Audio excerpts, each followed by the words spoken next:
अस्सलाम वालेकुम फ्रेंड्स, आज हम बात करेंगे 11th-12th नीट जेईई के लिए जम्मू एंड कश्मीर में बेस्ट कोचिंग सेंटर कौन सा है, कौन सा कोचिंग सेंटर बेस्ट रहने वाला है। और 10% कोटा के बारे में स्टूडेंट्स को डाउट होता है कि इस साल 10% कोटा का क्या सिस्टम रहने वाला है। कोचिंग में आपको ऑनलाइन ठीक रहेगा या ऑफलाइन ठीक रहेगा, दोनों के मैं आपको एडवांटेज और डिसएडवांटेज बताऊंगा। जैसा कि स्टूडेंट्स को पीडब्ल्यू पर पूरा ट्रस्ट था, अब यहाँ पर पीडब्ल्यू का ऑफलाइन आ चुका है, तो अब ऑफलाइन कैसा रहने वाला है, ये सभी चीज़ें हम यहाँ पर डिस्कस करेंगे, तो आपने ये वीडियो एंड तक देखना है। तो इस सबसे पहले मैं आपको एक चीज़ बताना चाहता हूँ। आप जब कोई भी कोचिंग सेंटर ज्वाइन करोगे ना, कोचिंग सेंटर ज्वाइन के टाइम पे आप ये नहीं देखना कि यहाँ से इस साल टॉपर आया है। जैसा कि ये सिस्टम होता है हमारे जम्मू एंड कश्मीर में, जहाँ से टॉपर आता है स्टूडेंट, स्टेट वाइज का टॉपर जहाँ से होता है, सभी स्टूडेंट्स वहीं भागते हैं, वहीं जाते हैं। चाहे उस जो कोचिंग सेंटर उसमें अच्छा स्टाफ हो या ना हो, उस बच्चे ने कहाँ से मेहनत की होगी, कहाँ किस तरीके से स्टडी की होगी, उसने यहाँ पर इसका नाम ले लिया या यहाँ से स्टडी की भी, तो सभी स्टूडेंट यहाँ भागते हैं और उस कोचिंग का जो फीस है वो भी बढ़ जाता है। अब ये सिस्टम रहता है, तो इस चीज़ पर आपने नहीं जाना है, इस पर बिल्कुल फोकस ही नहीं रखना है। एग्जांपल के तौर पे आपको 2021 में एक कोचिंग का मिशन ई का शायद टॉपर आया, सब स्टूडेंट मिशन ई की तरफ भागने लगे। 2022 में तो मिशन का आया ही नहीं, 2022 में तो आकाश का आ गया, अब सभी 2023 में जाएंगे आकाश में, तो 2023 में कोई और आ जाएगा। तो इसीलिए आपने टॉपर को देखे कोई सेंटर ज्वाइन नहीं करना है। तो सेकंड चीज़ आपके लिए, जब भी कोई टॉपर यहाँ पर सोशल मीडिया पर, न्यूज़ चैनल पर कोई बात बोलेगा, कोई चीज़ बताएगा आपको, उस पे भी आपने फोकस नहीं करना, क्योंकि वो सभी पेड चीज़ें होती हैं। तो वो जिस चीज़ पर वो बात बोलता है 90% यही चांस होता है उसको पैसा मिला है, तो वहाँ फिर उस कंपनी को या वो जो चीज़ें कर रहे हैं लोग, तो उनको एक्स्ट्रा प्रॉफिट हो जाती है। तो आप लोगों ने न्यूज़ पर या सोशल मीडिया पर देख के उस पर ट्रस्ट नहीं करना उस टाइम, क्योंकि ये सब चीज़ें पेड होती हैं। हाँ, अगर आपको पर्सनली कोई ये चीज़ बोलता है, कोई टॉपर आपका फ्रेंड है या कोई और, तो आपको पर्सनली बोलता है, तब उसकी बात पर ट्रस्ट करो। मोस्टली आप एक चीज़ क्या करो, जो एवरेज स्टूडेंट्स होता है, जैसा कि जिसके आप देखो कि ये तो हमारे विलेज में रहता था, ये तो हमारे एरिया में रहता था, ये एवरेज स्टूडेंट था, तो इसने नीट क्रैक किया, इसका यहाँ पर स्कोर 575 प्लस है, 570 है, या आप रखो 600 तक है। तो यहाँ उससे पूछो कि भाई आपने कैसे किया, क्योंकि आप तो मेरी तरह एवरेज स्टूडेंट थे। टॉपर पर क्या आप पूछोगे, क्या पता टॉपर का बेस बहुत स्ट्रांग था, उसने बेस में ही मेहनत की है। आपका बेस जिसके साथ मैच हो रहा है, आप उससे पूछो कि उसने क्या किया है, उसने कौन सी स्ट्रेटजी यूज़ किया है, उस हिसाब से मेंटेन करो। आप एक टॉपर की स्ट्रेटजी देखते हो, टॉपर जो है उसका 10th से ही बेस था, 10th से ही स्ट्रांग बेस था, उसने मेहनत की थी, वहाँ से ही अच्छे से पढ़ा था। अब उसने 11th-12th में भी उसी हिसाब से मैनेज किया, फिर उसने नीट का थोड़ा बहुत भी अगर तैयारी की, तो वो जिस तरीके से नीट के लिए बोलेगा, तो आप उसी पर फोकस करके नहीं जा सकते। जैसे आप हो वैसा बंदा देखो, उस हिसाब से उससे पूछो कि भाई आपने क्या किया, किस तरीके से उसके दिमाग में घुसा, तो उस हिसाब से आपके लिए बेस्ट रहेगा। पहले हम बात करते हैं ऑनलाइन और ऑफलाइन कोचिंग में मेन डिफरेंस क्या रहने वाला है। देखो, मेरे हिसाब से जो मैंने रिसर्च किया, आजकल के टाइम में जो डेवलपमेंट हुई है ऑनलाइन और ऑफलाइन में, मेन जो यहाँ पर डिफरेंस है वो है फेस टू फेस इंटरेक्शन का। फेस टू फेस इंटरेक्शन नहीं रहता, ऑनलाइन में फेस टू फेस इंटरेक्शन होता है टीचर के साथ, ऑफलाइन में ये चीज़ें चलती हैं, मगर ऑनलाइन में ये चीज़ें नहीं होती। अब यहाँ पर मैं आपको एक चीज़ और बताना चाहता हूँ कि ऑफलाइन में फेस टू फेस इंटरेक्शन होता है, मगर 90% students face to face interaction coaching में कर ही नहीं पाते, या थोड़ा शाई टाइप होते हैं। वो सोचते हैं हम इस क्वेश्चन को कैसे पूछेंगे, अब क्या इतना इजी क्वेश्चन होगा, मेरे यहाँ पर जो बाकी कोलीग्स हैं वो क्या बोलेंगे। तो 10% स्टूडेंट जो है वही जो फेस टू फेस इंटरेक्शन कर पाते हैं। अब बात रही, ये तो ऑनलाइन में होता नहीं है, तो ऑनलाइन में फेस टू फेस इंटरेक्शन नहीं होता, मगर जो आपको डाउट होता है, अब ऑफलाइन में जैसा मैंने बोला 90% स्टूडेंट्स अपना जो डाउट है वो क्लियर ही नहीं कर पाते। ऑफलाइन में आप अपना डाउट क्लियर कर पाते हो, मगर आज के टाइम पे ये चीज़ें ऑनलाइन में भी हैं। ऑनलाइन में भी ये चीज़ें इन कर दी हैं, जैसा कि आप फिजिक्स वाला का कोर्स देखो, वहाँ पर ये चीज़ें सब होती हैं। आपका यहाँ पर डाउट क्लियरिंग सेशन भी आ जाता है, बाकी चीज़ें भी होती हैं, तो आप यहाँ पर ऑनलाइन में ये चीज़ें कर सकते हो। अब ऑफलाइन में सबसे ज़्यादा खर्चा होता है, बहुत कॉस्ट लगती है, ऑनलाइन में ये चीज़ नहीं होती, खर्चा कम होता है।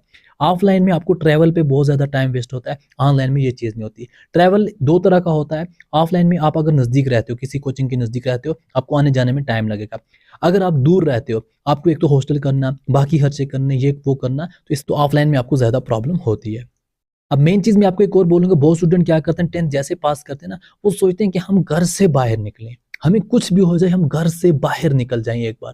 फिर वो घर वालों को फ़ोर्स करते हैं, हम ये करेंगे, हम वो करेंगे, आप हमें श्रीनगर भेजो, हम यहाँ पर स्टडी करेंगे, हम वो करेंगे, हमें जम्मू भेजो, हम ये करेंगे, हमें कोटा भेजो, हम वहाँ पर वो करेंगे। तो इनका मेन मकसद होता है कि हम घर से बाहर निकलें। तो इनका ये मकसद रहता है कि हम घर से बाहर निकलें, वहाँ पर हम स्टडी भी कर लेंगे, मगर मेन जो मकसद ये होता है घर से बाहर निकलें। तो इस वजह से ये स्टूडेंट स्टडी नहीं कर पाते, फिर घर से बाहर निकलते हैं, क्योंकि वो चिल करने के लिए निकलते हैं। जब उनको चिल ही करना होता है, फिर वो श्रीनगर जाएँ या फिर अमेरिका जाएँ, फिर वो कुछ नहीं कर पाते। जिन स्टूडेंट्स को ये है कि हम घर से बाहर निकलें, यहाँ पर हम अच्छे से रह नहीं रहे हैं, यहाँ पे हमें थोड़ा फैमिली सा इश्यू रहता है, ये वो प्रॉब्लम है, तो उन स्टूडेंट्स को मैं यही बात बोलूँगा, आप पढ़ना छोड़ दो, अब जाओ जहाँ भी करो बाहर जाके, क्योंकि अगर आपका मेन मकसद ही है घर से बाहर निकलना तो आप कुछ नहीं कर पाओगे। चलो अगर आपको फ्रीडम चाहिए, आप अभी 10th पास किया है, 11th-12th में हार्ड वर्क करो, अच्छे से मेहनत करो, फिर आप घर से बाहर ही निकलोगे ना, एमबीबीएस करोगे या कोई भी कोर्स करोगे, घर से बाहर ही तो रहोगे, फिर आप एंजॉय करोगे, फिर आपकी रिस्पेक्ट भी होगी फैमिली में। नहीं तो आप ऐसे ही अगर 11th-12th घर से बाहर निकलोगे, फिर नए से वापस ही आना पड़ेगा घर में,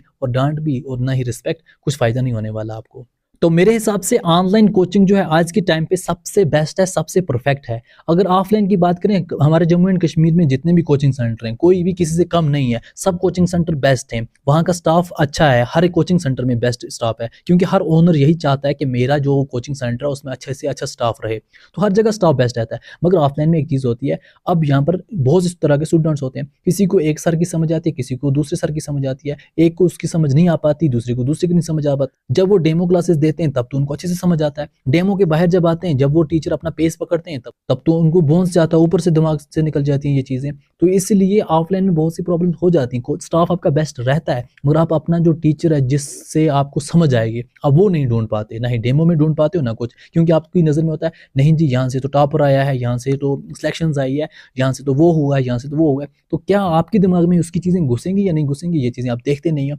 तो इसलिए यहाँ पर एक्सपेंसेस खर्चा बहुत ज़्यादा होता है, फिर ऑफलाइन में दरबदरी भी बहुत ज़्यादा होती है। अगर आप खुद पर ट्रस्ट कर सकते हो, खुद को 2 साल दे सकते हो, तो आप प्लीज़ मेहरबानी करके ऑनलाइन कोचिंग ही ज्वाइन करो, ऑफलाइन को छोड़ो, चाहे वो कोई भी ऑफलाइन हो। बहुत स्टूडेंट बोलते हैं ना ऑफलाइन पीडब्ल्यू का, उस पे भी ट्रस्ट मत करो। तो पीडब्ल्यू ऑफलाइन की बड़े-बड़े एरियाज़ में, बड़े-बड़े यहाँ पर इंस्टीट्यूट से यहाँ पर कंप्लेंट्स आ रही हैं कि यहाँ का कोई अच्छा सिस्टम नहीं है, ये कोई अच्छा मतलब उस हिसाब से नहीं है, इससे तो हज़ार गुना बेस्ट पीडब्ल्यू का ऑनलाइन है। जब अगर मेन सिटी से इसकी कंप्लेंट आ रही है, तो हमारे श्रीनगर में क्या यहाँ पर कुछ कर पाएँगे ये? इसीलिए आप यहाँ पर पीडब्ल्यू ऑफलाइन को इस बार यहाँ पर ट्राई भी मत करो, क्योंकि अगर सिर्फ ट्राई करने के लिए भी जाओगे ना, आपका पैसा भी वेस्ट हो जाएगा, आपका टाइम भी वेस्ट हो जाएगा। क्यों इस पे आपने ट्राई करना? फिलहाल इसको भी छोड़ो, जो चीज़ें यहाँ पर मैं बोलूँगा अगर वो आप कर पाते हो तो आप ऑनलाइन ही ज्वाइन करो। अगर आप ये चीज़ें नहीं कर पाओगे, आप में इतनी हिम्मत नहीं होगी, तो आप उसके बाद ऑफलाइन ही ज्वाइन करना। ऑफलाइन उस तरीके से ज्वाइन करना, चेक करना कि मेरे दिमाग के लिए जो चीज़ें मुझे दिमाग में घुसेंगी उसके लिए कौन सा टीचर बेस्ट रहेगा। तो टीचर को देखना, कोचिंग का नाम, कोचिंग का फेम नहीं देखना, टीचर्स जो वहाँ पर पढ़ाते हैं उनको देखना कि मैं उनसे कुछ सीख पाऊँगा या नहीं पाऊँगा, मुझे इनकी समझ आएगी या नहीं आएगी। क्योंकि हमारे जम्मू एंड कश्मीर में एवरेज स्टूडेंट्स होते हैं, फिर वो वहाँ पर जाते हैं, फिर अगर उनको समझ आती नहीं है, फिर वो बोलते हैं ये तो कोचिंग की बकवास है। कोचिंग सब अच्छे होते हैं, टीचर सब अच्छे होते हैं, पढ़े लिखे होते हैं, तो वो फिर खुद की प्रॉब्लम होती है। तो जैसा कि मैं आपको बोल रहा हूँ, पहले तो आपको ऑनलाइन कोचिंग के लिए अपना गोल क्लियर करना होता है। जैसा कि आप अगर 11th में हो, आपको कौन-सा मतलब अचीव करना है गोल, आपने आफ्टर 12th क्या करना है। अभी अगर 11th में हो, आफ्टर 12th क्या करना है, उस गोल के हिसाब से आप अगर पढ़ोगे, तो आपके लिए बेस्ट रहेगा। आपने एक शेड्यूल बनाना है, प्लान बनाना है, कैसे पढ़ेंगे, क्या कुछ करेंगे, किस तरीके से हमने ब्रेक रखनी है, ये आपके लिए। फिर आपने अपना राइट रिसोर्स चूज़ करना है। तो ऑलमोस्ट यहाँ पर जो मेन रिसोर्स है पीडब्ल्यू ही है, क्योंकि एक तो आपको सस्ता भी है और बेस्ट स्टाफ भी है। उसके साथ-साथ आपको बहुत से यूट्यूब चैनल्स मिल जाएँगे, वहाँ से भी आप अच्छे से स्टडी कर पाओगे। अपने प्रोग्रेस को ट्रैक करते रहना कंटिन्यू कि हमने कितना पढ़ा, क्या कुछ किया। और यहाँ पर जो मेन चैलेंज रहता है ऑनलाइन में, वो मोटिवेशन का रहता है। तो अपने आप को यहाँ पर मोटिवेट रखना अच्छे तरीके से, खुद के लिए कोई अच्छे रिवार्ड बना के रखना ताकि आप अच्छे से मोटिवेट रह सको। रेगुलर प्रैक्टिस करना जो आपके लिए बेस्ट रहेगा, क्विज़ेज़ वगैरह, एक्सरसाइज वगैरह। और मंथली आप फीडबैक ले सकते हो बाकियों से, अपने यहाँ पर टीचर से, अपने घर में अगर कोई बड़ा है या अपने एरिया में कोई बड़े बेस्ट मतलब टीचर है, वहाँ से कुछ अपना फीडबैक ले सकते हो। ये चीज़ें आपके लिए बेस्ट रहेंगी।